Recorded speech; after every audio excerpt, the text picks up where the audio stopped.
Hello, everybody. Welcome back to the show. So, if you haven't already, make sure you go to the last episode before this one because this is a tale of two halves. Part one, we've got Joe and Jake from the Multipliers Club. And then part two, which is what this episode is, we're joined by Samuel and Luke, who are also from the Multipliers Club podcast. All four of these guys have done incredible in their own businesses. They're super ambitious, successful guys in their own right. And then, as part of the Multipliers Club, they share their tips, their lessons, their guidance as entrepreneurs. So it was an absolute pleasure to not only be on their podcast a few months ago, but also get all four of the guys on this podcast. As I say, go check out part one if you haven't already. And here we go. This is part two with Samuel and Luke from the Multipliers Club podcast. First things first, Luke, Sam, thank you for being here. I was on the Multipliers Club, which is your podcast, earlier in the year. I'm grateful that you are here. I just love you guys. I love what you're about. I love the realness. I love the passion, the energy, and the openness to share. So I just want to give a massive shout out to what you guys do with the Multipliers Club. For anyone that don't know as well, what I will say is let's just start there. Maybe tell people a little bit about that podcast and what it is you do there before we dive into your journey. Yeah, sure. So, hello everyone, I'm Luke. So, we started the Multipliers Club. There's four of us, right? I think a few of you probably met Jake and Joe last time, and obviously here's Sam. So, we're all in business in different industries, and we bore a lot of our friends talking about business. Like they're bored of it now. So, we used to talk about it a lot. So then, we were actually at a show, and there was someone on stage talking about starting a podcast, and we ended up creating the podcast. We didn't want to do it at first. We thought, no, we've got to have made it first. You can't have a podcast if you haven't made it. You're not like multi-millionaires, rah, rah. But then we thought, why don't we just do it, make it, and it'll be real. Do you know what I mean? It's not like, oh, we have made it. It's like we're trying to make it, we're trying to be successful. Let's just talk about it on the way. So we probably talk a lot about the bad days more than the good days, really, because Just a good opportunity to moan to each other, isn't it? And record it. yeah. Yeah, exactly. So it's good. And we just did our 50th episode last week, which is cool because I think most podcasts only end up, I think most 80% don't make it past 20, which is cool. Get to meet some cool people. So we had obviously Matt on, which is great. We just talk about business, the ups, the downs, the lows, give advice, and it's great for networking as well. Yeah, 100%. The podcast has been great. I mean, at first it was very scary for everybody. I think it was the day before we were going to go live with the podcast. I sent a 5-minute voice note into the boys group chat, just saying that I don't think I want to do it. I had huge amounts of imposter syndrome at the time. I was really scared, to be completely honest with you guys. I was thinking, what are people going to think about me? What are my friends going to think about me? But this is the importance of having good people around you, right? Because each and every single one of the boys, Joe, Jake, and Luke, sent back another 5-minute voice note saying, Jesus Christ, like, thank you so much for admitting it, because I'm shitting my pants as well. Like, we were all really scared to do it. And they all said many reasons as to why we should do it. And it's one of the best things we've ever done because it's helped us network with great people. It's helped us develop on a confidence level that I couldn't even fathom having before. And, it's a great thing to have alongside the businesses we run day to day, for sure. I agree. Podcasts could be a great tool. And also, interestingly, though, on the other side, I think there's a lot of usually podcast gurus that teach podcasting that sell the dream with podcasting, which is like, if you're a personal brand and you're a business, you need a podcast. I'd love you to just touch on your honest opinion about the reality. Like, is it really the smartest business move? Does it make you more money than you invest? Like, do you want to just basically give the reality? Because for me personally, it was not what I expected it to be. I'm interested what you guys think. Yeah, sure. No, I'll be 100% transparent with you guys. And most people won't ever tell you this. The podcast, we've probably invested, I don't even know, maybe 50K plus now of our own money into this podcast, and it hasn't paid us a single penny. So is it a good investment move? Maybe long term, but right now, no. I think it hasn't paid us a single penny in actual direct monetary value from the podcast, and we never created it to make money, but it would be good if it was self-sufficient 100%. But the amount of knowledge we've gained, we get a lot of guests on, right? We had probably our biggest one, we had the ex-CEO of Blockbusters, which is crazy because everyone in the world knows who Blockbusters are. Everyone knows. Maybe not everyone, maybe not some of the younger generation, oh, right? you say that. My little brother, he's he's how old is he, 13, and I asked him about it, and he was like, oh yeah, isn't it where you used to go and get the DVDs or something? And even he knew, and we had him in our studio, and it was just surreal because he came over from America, not just for the podcast, but like you get to meet people. And I always think, even like these things here, I jump on a lot of them as well. If you can learn one thing, just one thing in an hour call with somebody, and you take that away, that can make you endless amounts of money, or not even just money, happiness, right? I Yeah, love 100%. that. I think just to add as well, like the podcast has been a great networking opportunity. I know so many cool people through this podcast now, multiple millionaires, like actual real gurus, not self-proclaimed gurus. And I never would have had the opportunity to meet them if we weren't doing the podcast. I know one day it will pay. I mean, luckily over the past 5 years, we've built a pretty good, successful digital marketing company, which is the primary focus, which actually makes the money. And the pod's kind of a hobby, which will eventually pay dividends. It's gradually growing, but it's a slow burner. You don't just start a podcast and go to 1 million subscribers straight away, unless you're Cristiano Ronaldo, who actually done that recently. I don't know if you guys saw. He just decided to make a YouTube channel, and I think he's got like 3 million subs now. But we're not Cristiano Ronaldo, right? So we've got to build the long way. I think that's great that you guys have shared that, because I think it's like giving people a really realistic insight that yes, there's some amazing connections that have been made, and that can lead to great business. But like you've got to be willing to put in so much work, so much effort, and fund it, right? And I think I'm just glad that you've shared that, when so many people have said everyone should have a podcast. Well, not necessarily everyone. Let's talk a bit about, you said there, Sam, about the digital marketing company that you and Luke, work together on. Do you want to just say a little bit about exactly what it is you do as a business? And I'm interested in as well in the origin story. What made you start that company? Yeah, sure. So effectively, our business model, we run paid ads for businesses and we help them generate more revenue. We work specifically with medi-spas, aestheticians, dental practices, and more recently we launched a trade arm to that where we help construction companies generate leads and revenue as well. That's been running for about 5 years, and it's doing some pretty cool numbers. It's going quite well. I think we've got 17 or 18 staff now. How it started, Luke, I'm gonna let you tell this story actually, because if it wasn't for Luke going on holiday and what he's about to say next, this never would even exist. So Luke, tell the story about how this actually I started. love how the best businesses start on holiday, when you got your feet up chilling, right? Yeah. So I think yeah, we should. It's a funny story, to be fair. We should probably come up with a better one, but this is completely real. So went to Cape Verde with my family, my girlfriend, my sister, my mum, and I got really burnt. Like I'm so pale usually. Got so burnt on the first day. Like I had blisters, like it was unreal pain. So I couldn't go in the sun for 7 days. So I just sat there on my iPad, just in the corner in some shade. And all I did was research. Like I had a conversation with someone a few weeks before, and he had a social media marketing agency, and he was doing 10 grand a month, and it was just him. And I was like, really, that's possible? And I actually knew him. You see it online, a lot of people like, oh, you can make 10 grand a month, 20 grand a month doing it. But I don't usually believe it because there's so many con men out there. But he was doing it. So I obviously got burnt. And I just, for 7 days, every day, 7 hours worth of content, just consuming it on YouTube, just free content. And I rung Sam the last day and was like he was working in a sales job at the time. I was working in the bank, and I was like, I basically pitched in the idea, like, do you want to start it? Sam was like, yeah, let's do it. And What were then you both like doing? Like, where were you at in your life? What was the yeah, goal at the time? So, like for me personally, I lived for the weekends. I had no financial literacy. I actually done okay in sales. I was in recruitment, made decent-ish money in my early 20s. But I just spend, like if I made 4 grand, I'd spend five. I actually got myself in quite a lot of credit card debt before starting this business. Right. So yeah, I was basically just like how you would imagine a classic recruiter to be in his early 20s, in a three-piece suit with a Mercedes on finance. And probably looked like I was doing all right looking back at it, but I didn't have a pot to piss in.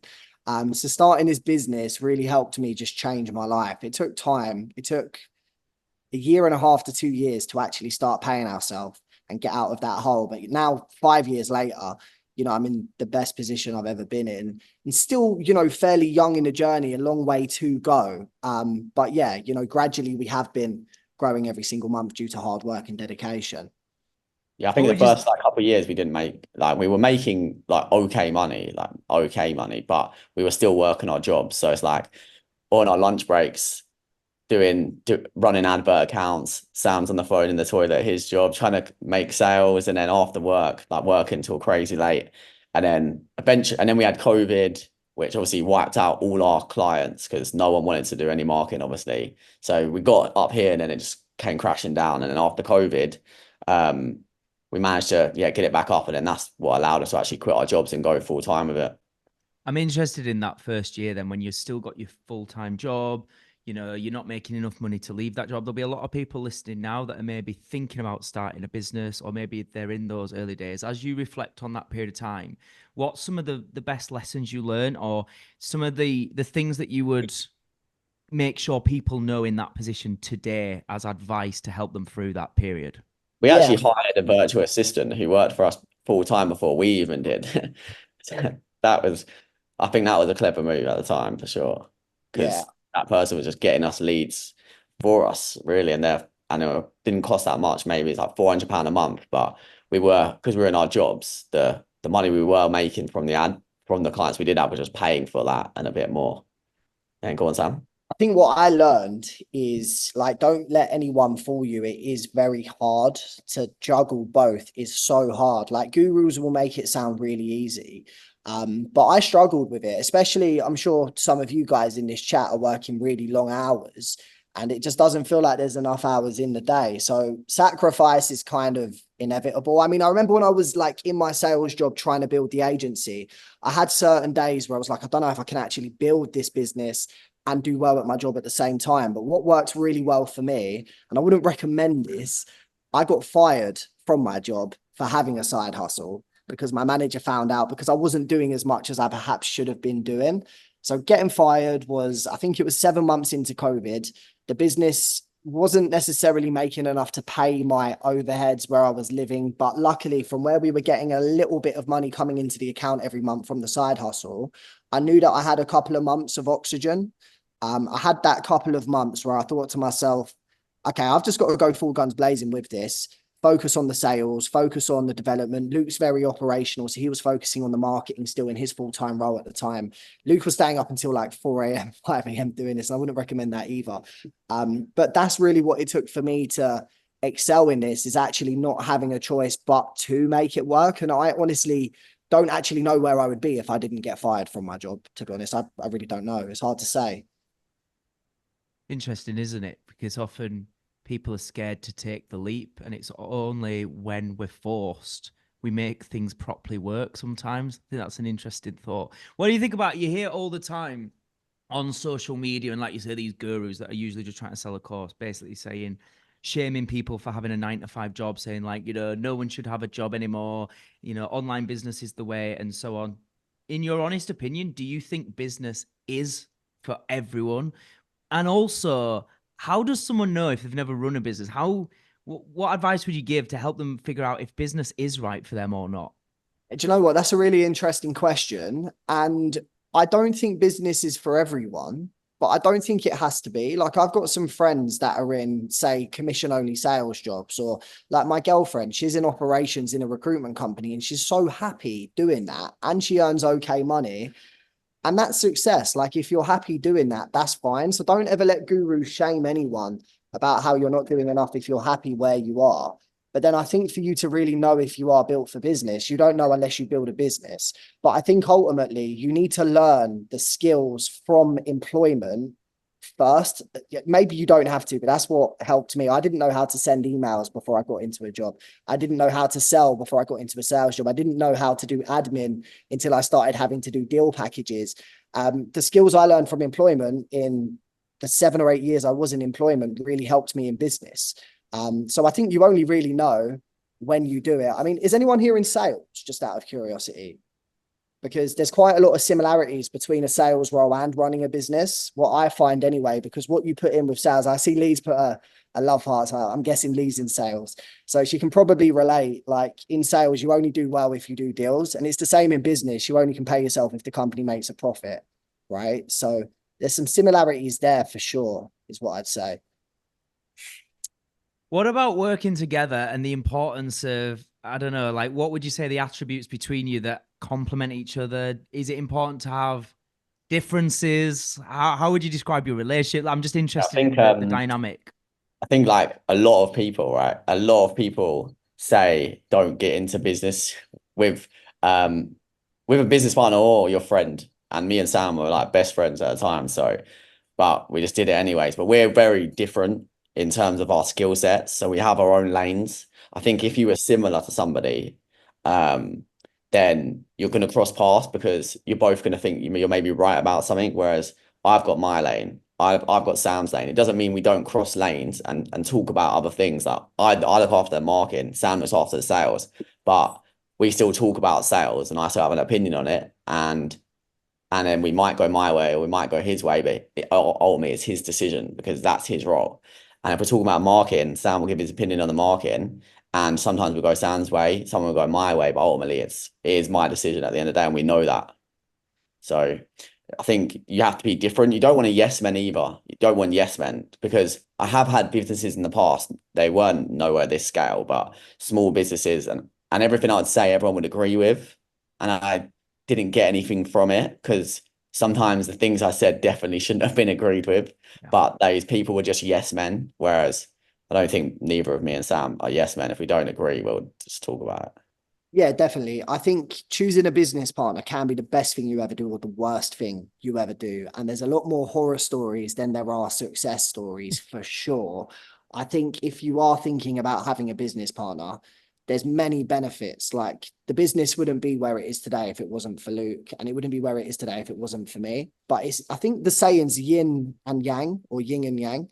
It's like what I'm really good at Luke might not be so good at, and what Luke's really good at, I'm terrible at. I'm dyslexic, right? So when it comes to sending emails or spreadsheets, I'm honestly, it would take me twice as long, maybe 3 times as long as it would for Luke to do the same. And if it comes to closing a deal with a 6 or 7 figure business owner, you know, I'm much better suited to do that than Luke is. And we know that, and that's okay. Right. What you probably don't want is a business partner that's got the same strengths as you and the same weaknesses as you. It's kind of like it's like a relationship, isn't it, Luke? Like we are basically in a relationship, bro, if you think about it. Yeah. And you've got to learn a lot from how each other work too. So in like the first year, we used to butt heads a little bit, we used to clash a little bit, but then like we now know if something slightly annoyed me about something, I know how not to approach Luke. Do you get me? And he knows how not to approach me. And I couldn't even tell you the last time we even had an argument, to be honest with you. I don't even know if we've had one this year. It's been a while.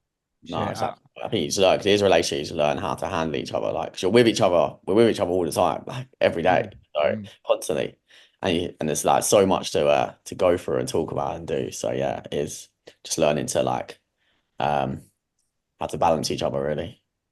All right, so digital marketing is your baby. That's what you do for clients, is what you help them do, should I say. Let's give some gems to the people listening right now, for the people that are in business that are maybe struggling with their marketing. I think like the first thing I'm interested in is obviously you help people with paid ad campaigns on things like Meta, like Facebook, Instagram ads, things like that.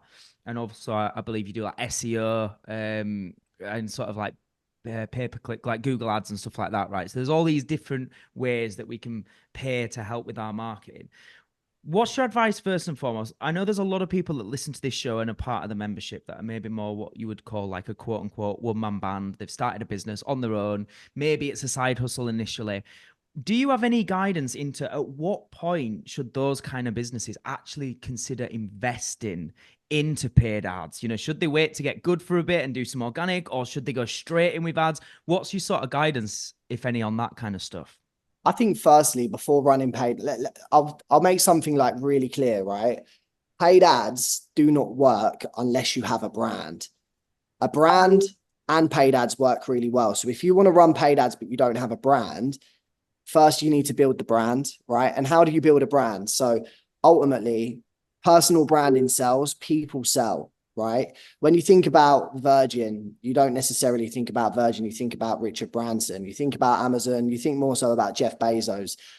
Tesla, you think about Elon Musk. It's because these guys are branded. So I think the first thing is you guys, especially in 2024, need to get behind the camera. You need to put a face to the brand. And it's terrifying if you haven't done it before.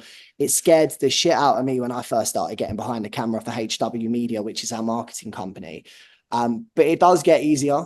And I think it's important to eradicate the imposter syndrome of what people might think, because before I started putting myself in front of the camera, I'll be the first one to say, I'm not ashamed to admit, I feel like, what's my friends going to think, my family going to think? But then ultimately, my mentor at the time, he said, you know, are your friends going to pay your bills? Are the people you know going to pay your bills? And they're not, are they? Right. So as soon as I kind of understood that, I started putting myself behind the brand, building my Instagram, putting out valuable content, depending on what niches you guys are in. Say you might run a cleaning company, you know, putting content up around the benefits of actually having a clean home, or 3 reasons why you need to hire a cleaning company, or here's what the cleaning industry hasn't told you, where if you know you've got dust over a certain amount of time, you could get a disease or something. I don't know anything about cleaning companies, by the way, so this probably isn't the best example, but educating and inspiring your audience through posting content on the page.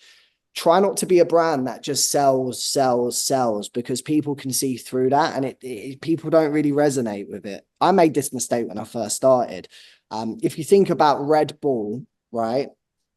They don't have a single post on their Instagram selling their energy drink. It's all about extreme sports. If you check out the brand, it's a really interesting strategy they have, right? But then if anyone wants an energy drink, Red Bull's one of the first drinks they think about. So, you know, get busy branding yourself. And then when you've got that brand and you've made a little bit of noise, you don't have to have like a Kim K brand or a Cristiano Ronaldo brand, but you just have to look semi-credible and established. Then maybe you can consider running paid ads. Depending on what industry you're in will depend on the strategy, because there's so many different industries out there. And then when you get brands that come to you and they're like, right, I'm ready to start working on paid ads campaigns, what are some of the misconceptions or maybe some of the mistakes you see from people out there that are running paid ads that you can maybe share with us? I think a lot of people expect like a quick win. So they think that it's just going to revolutionize their business overnight. And the fact is it takes time. So like, I'll give you an example. We work with an ADHD company, this doctor who does ADHD assessments. We always bring people on at the start for like 3 months minimum, because it generally takes 3 months to really get going. Like the first month's always the hardest. And we always tell everyone that. This ADHD doctor, after the first month, he was flapping like, oh, this is like, it's just not working. It's not working. Like, just trust the process. Like, we've been through it so many times. You're not the only one who said this. And then literally yesterday, which is just before month 2, he messaged us like, I cannot believe like the progress that's happened. It's because it takes time. Like it's doesn't happen overnight. So you kind of got to trust it, but you also, and you've got to think about the long term as well. Like, it depends on your business, because adverts isn't going to work for everyone as well. Like, it isn't going to work for everybody. It is the greatest way to get in front of people, but depending on what you're selling, it might not be the best. You want to ideally be selling something which has like a good lifetime value, where, because it might cost you, let's say £20 a lead, and you might only close 2 out of 10 leads, which if you're selling a high ticket package, or someone's going to be buying something from you monthly or a lot, then it makes sense. But if it's like a one-off purchase, it might not be right for you. But the problem is, you'll speak to marketing agencies, and at the start, like when we first started out, we would work with absolutely anybody, and we thought we could actually help anybody. We thought we could, but now, as we're like 5 years down the line, you understand I can speak to someone for 10 minutes, 5 minutes, know whether it's going to work for them or not.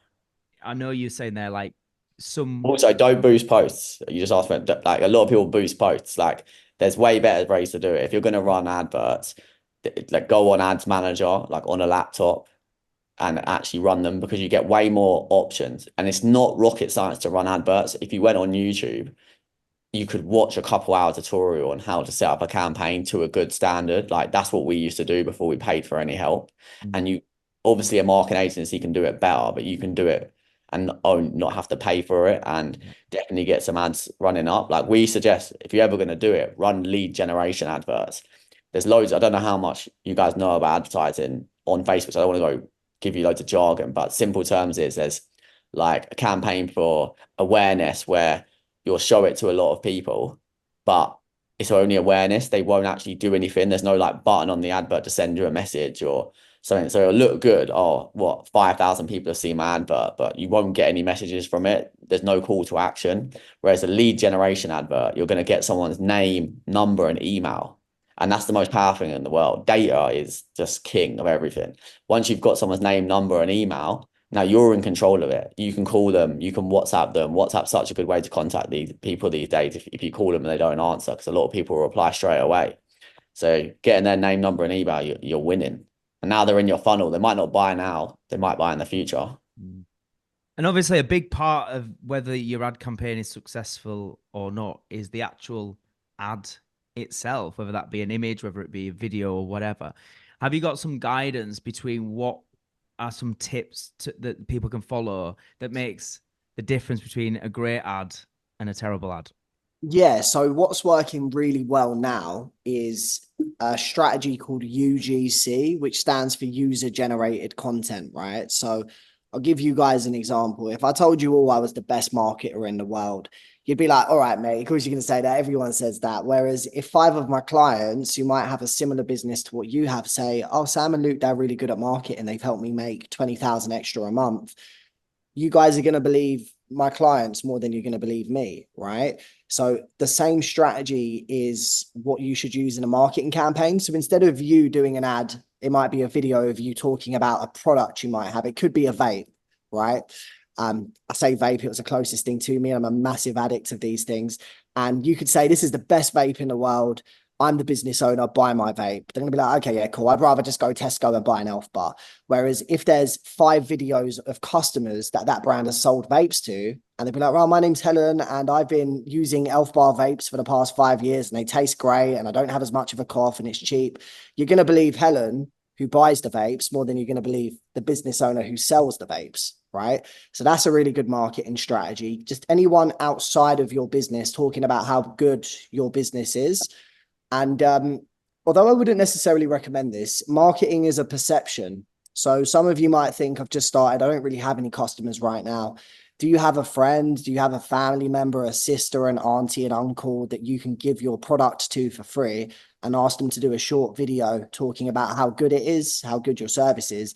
That's a good way to get UGC. That's literally, I'd say like 70% of the campaigns we run for our clients are all based around UGC at the moment, and it works really well.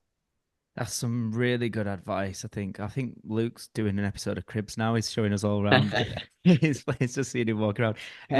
What about then? Obviously, Sam, you've mentioned about your sales background. So when maybe we do a good ad campaign, we get loads of leads, we've got their emails, we've got their WhatsApp and so on. What are some of the tips around actually then converting leads into customers? Where do you see people going wrong when it comes ultimately to the sales?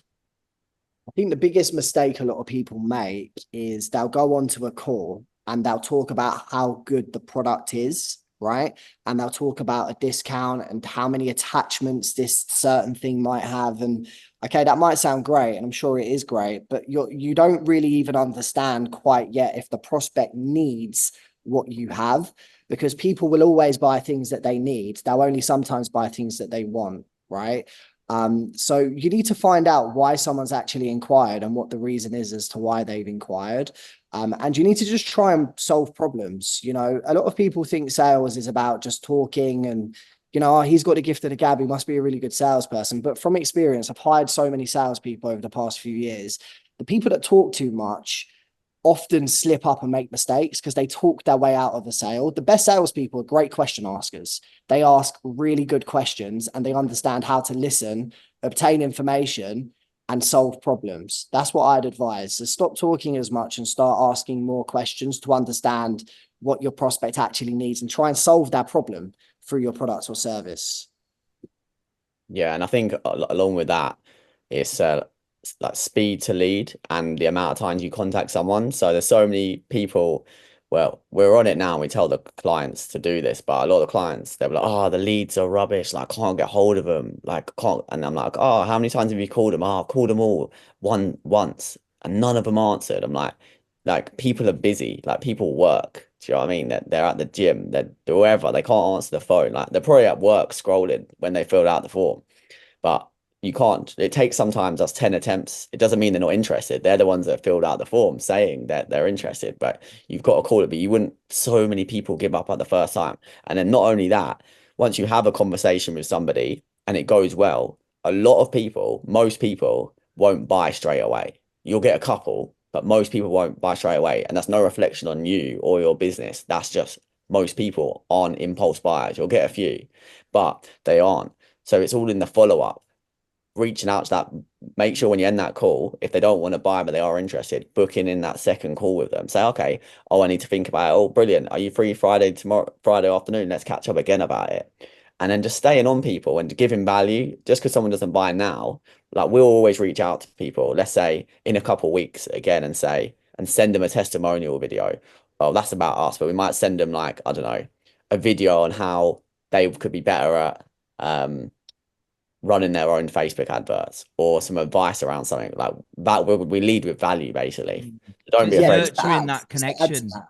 Just to add to that as well, has anyone ever heard of the 80-20 rule in sales here? Yeah, I've seen quite a few nods. Okay, cool. So like it's there's many different like abbreviations for the 80-20 rule, but it's statistically proven that 80% of sales are made after 6 to 8 points of contact as an average, but only 20% of salespeople ever make more than 2 or 3 calls at the most. I think the correct statistic is 2 calls. So that means that 20% of the companies are taking 80% of the customers, and 80% of the companies are taking 20% of the customers, right?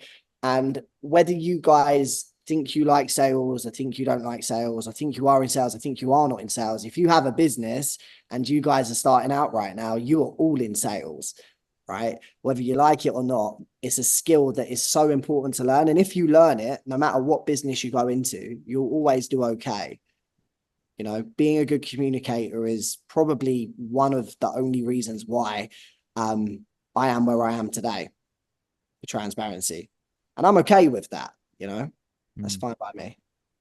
So at the time of this episode going out, we are literally just over 7 days away from our live event happening on Sunday, the 2nd of February. It's at Leeds City Centre, Hilton Hotel. And I just want to make sure people listening or watching this episode are fully aware that Business Mastery Live is not only going to have 7 incredible expert speakers on stage who are going to be talking all things business, marketing, sales, mindset, and giving you practical strategies and tools to help you. But we're also, I mean, at the time of recording, I think we've got about 18 tickets left until we are sold out, which means there's going to be the best part of 200 like-minded individuals that have invested in getting a ticket, made the effort to be there. And I just want to give a shout out to the guys from the Multipliers podcast, because very kindly they are sponsoring Business Mastery Live, and they're going to be there on the day as well. So if you want to meet the guys from the Multipliers Club, you want to learn about their individual businesses and connect with them personally, this is a great opportunity. I'm super grateful to the guys.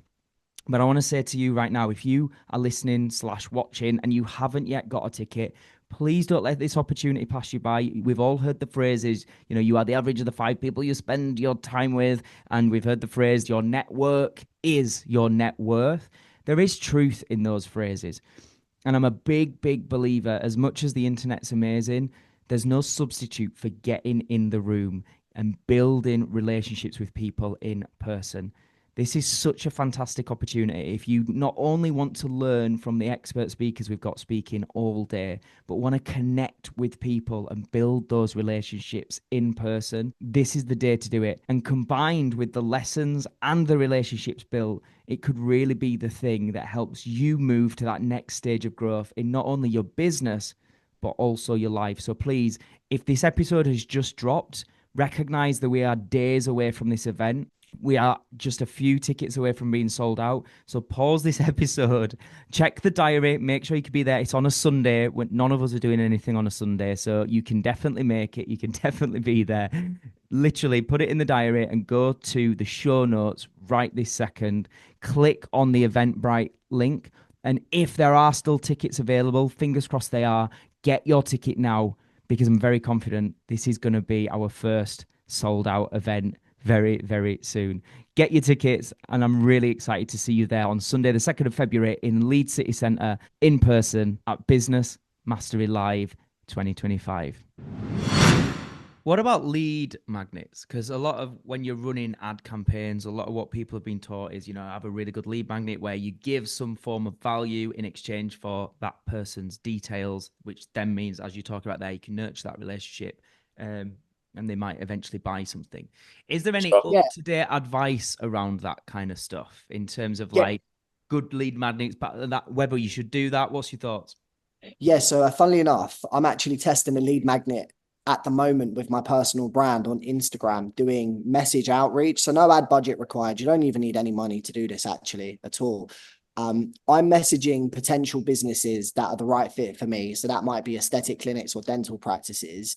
And the message is giving them or offering to give them something for free, right? So I'll say, hey, Candidly Dental, I've recently filmed a video on how I've helped this client generate an extra 30 inquiries a month. And if I have your permission, I'd like to send it to you just exactly on how I've done it so you can see for yourself how you could implement it if you want to. Let me know if you want me to send that video over to you. The response rate on this, it's not been crazy, but it's been probably the best response rate I've ever had doing cold outreach before. I'm getting like a 10% response rate on this at the moment. And I think the reason why is I thought to myself, what do I respond to? And what do I think is just like bullshit?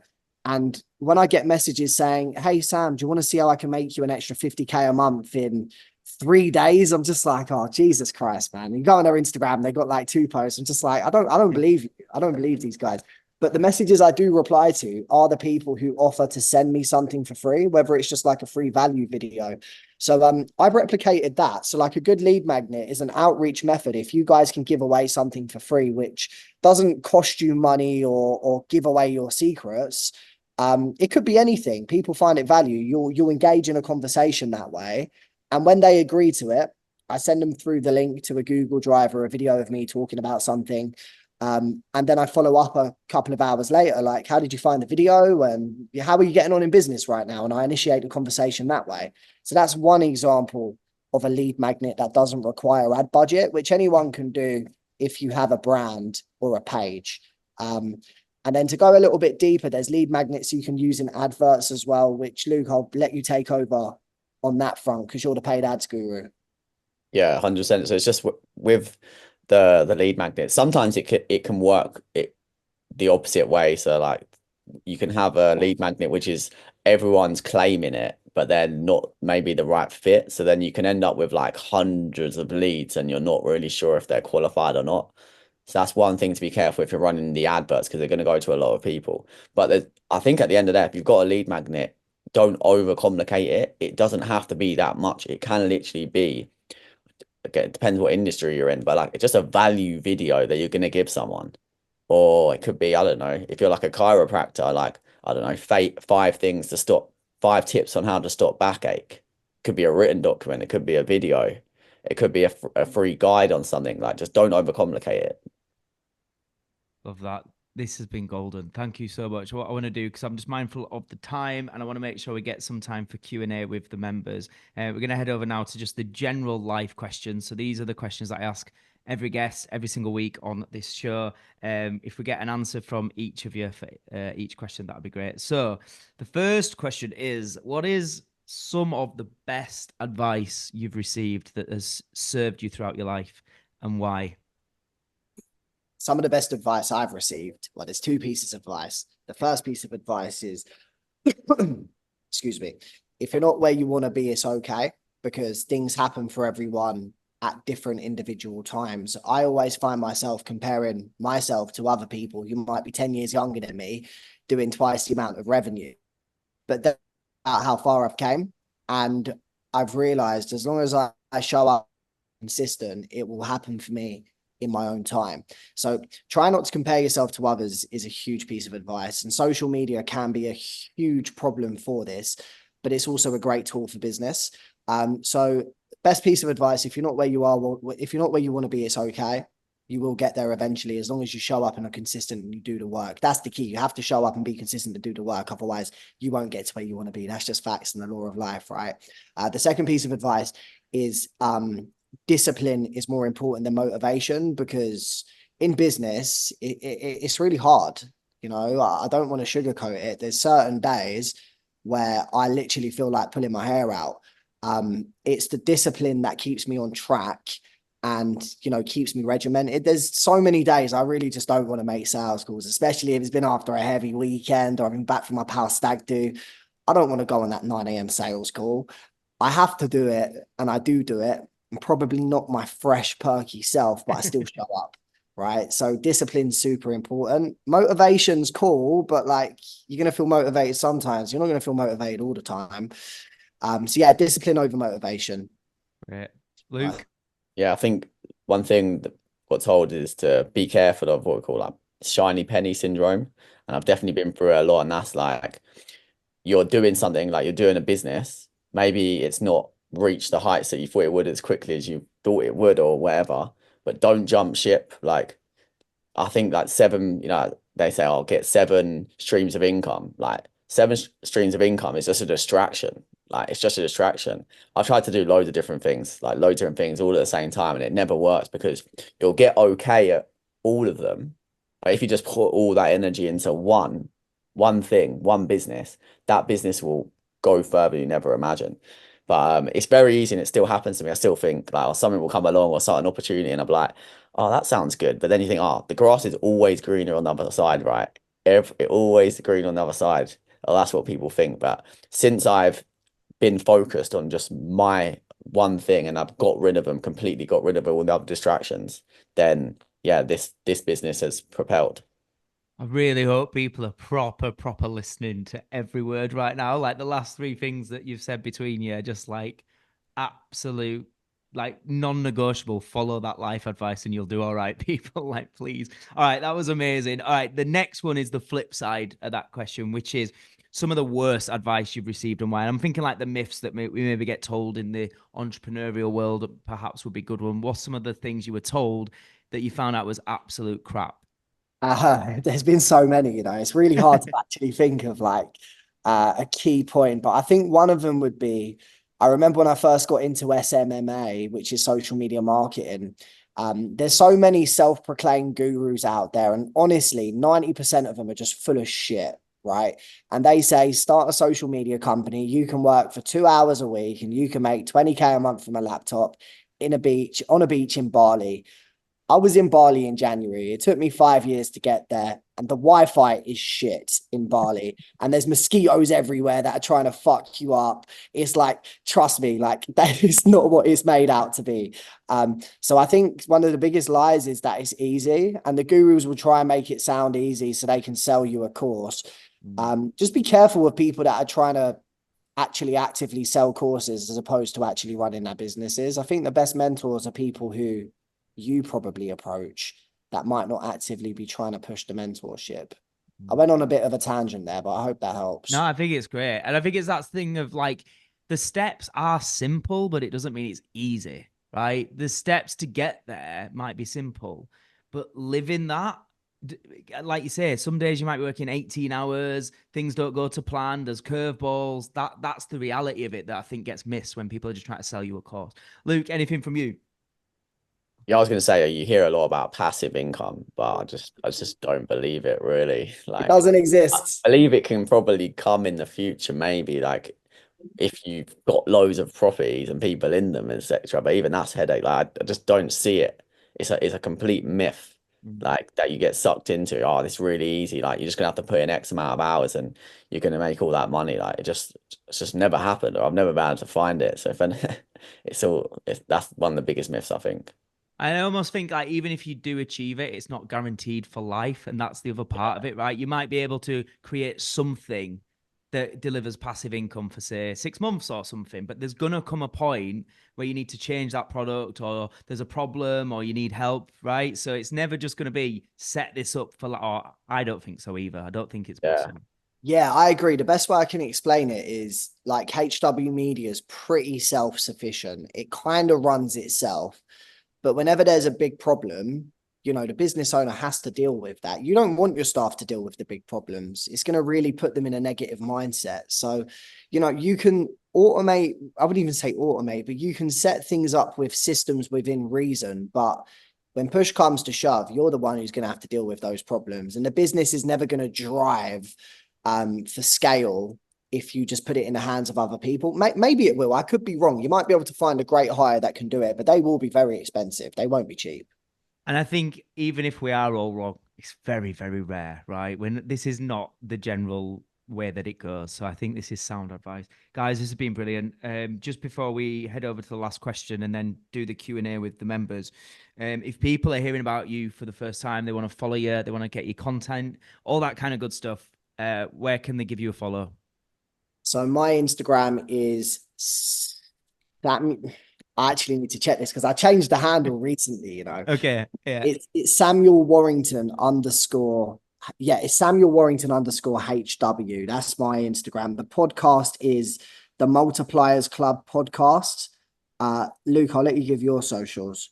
Yeah, I was whacked in the chat, but it's Luke _Harvey _HW. And then when you go on there, you'll see the link in the bio to the podcast. Definitely give that a follow, and then we've got Harvey Royal Media on the bio as well. Brilliant. All right, final question to you both. What is your personal definition of success? My personal definition of success has changed over the past couple of years, actually. It used to be quite heavily focused around stuff that I realized isn't actually that important. When I was younger, I like nice things. I like watches, cars, etc. But when I actually decided that I was going to buy these things, I got them and I realized it's not the answer. It doesn't really bring much happiness at all. It's actually kind of the opposite, because there's always something nicer and bigger and better and more shiny. What the definition of success is for me now is retiring my mum, firstly. That's a big goal of mine. And secondly, just having the freedom to make sure my family, my loved ones are good. We don't have to worry about money. I always grew up having to worry about money. Money was always a very negative thing in my life growing up. I always had a weird relationship with it. So yeah, just making sure my family don't have to worry, and making sure that, I can go on holidays when I want to, for however long I want to, and just enjoy that. And, also get a few nice things along the way. That's my definition of success. Not having to worry about money and having fun, enjoying life. Yeah, similar to Sam. I think that being successful is definitely being happy, right? You can be happy without materialistic things. Like, I think everyone should still want materialistic things. I definitely want to try and get a Lamborghini, I want to get a house with a swimming pool, but that's not the definition of success. I think the definition of success is being able to do what you want when you want, and making the decision. If I want to buy this, I can. Or if I want to do this for my family, I can. Or if I want to, today I want to take my girlfriend somewhere instead of going here. Like, it's my choice. It's my choice. Boys, absolutely love it. Thank you so much. This has been brilliant. So appreciate you. The atmosphere was absolutely electric. The speakers that Matt gets are always phenomenal. It's so inspirational. It's so motivational. The speaker for everyone. I seriously think out of everything I've ever done, putting on these events is the thing I enjoy the most, and it has the potential to genuinely impact every single area of life. This is a place where I felt really comfortable as someone who's just started up my own business. If you're a business owner, if you are looking to start a business like I've recently done, this is the perfect thing to do. No matter what stage you are at in starting a business, what your ambition is, every speaker you'll find something you can relate to. Everybody in there today have learned so much, and it's been such a cracking time. So you know what, if there's another one, I'm there. If you haven't been to one of these events, get your tickets if you haven't got them. If you take action, I can almost 100% guarantee you that it will positively change your life.